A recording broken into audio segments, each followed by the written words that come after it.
Maricopa, Arizona. Nothing about driving the new 2019 Volkswagen Jetta for the first time is a typical experience. For one, we're in Arizona, at the company's proving grounds, a 1,600-acre facility surrounded by massive walls designed to keep folks like us out. Inside are two Jetta prototypes, pre-production cars really, swathed in swirly camouflage with heavy blankets covering most of the dash and center console. And yet, here we are. Invited to a place we've never been before, although relieved of our cameras and smartphones, for security purposes. Now, other manufacturers have had us to their secret proving grounds on similar adventures, but Volkswagen hasn't in recent memory. At a minimum, it's an unusual move for an automaker entailing lots of risk that we might see something before we're supposed to. It's fascinating to take a peek behind the curtain. APG's senior director, the affable James Marcella, is eager to show us all the goodies he can. Having been here for 25 years, he's rightfully proud of the facility, which is used by all brands owned by the Volkswagen Group, even MAN, Scania, and Ducati. During the main testing season, flocks of engineers migrate from Germany to the proving grounds, occupying a huge bank of cubicles and competing for time on the various test courses. They include a massive banked high-speed oval, which can sit more than 30 degrees, torture chambers that bombard cars with salt and gravel, and a place where about 125 cars bake in the merciless Arizona sun all year long.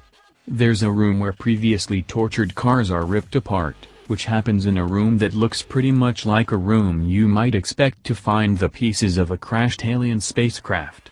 It seems like a cool place to be an engineer, but a rough place to be a car. The story of the brand new Jetta doesn't start in Arizona, however.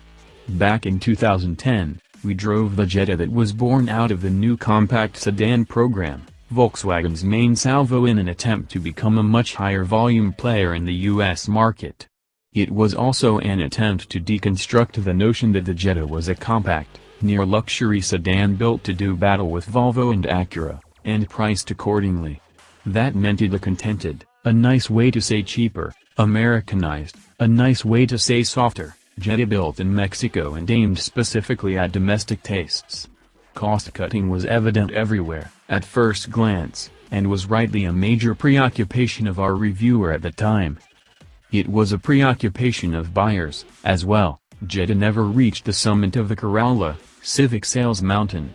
In 2013, VW spent some money to make the cabin look nicer, and in 2014 some of the powertrain economization was reversed as the Jetta ditched its boat anchor of a 2.5-liter inline-5 and adopted the company's modern 1.8T, as well as gaining electric power steering on most trims and rear-independent rear suspension instead of a torsion beam rear axle.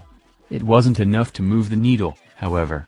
Jetta MK.V sales habitually hovered around the 15,000 units per month mark, while Corolla regularly exceeded 25,000 units during the same months. That might lead you to think the idea of a Jetta built to a price is out the window, and that's what we were most interested to discover driving the car around APG.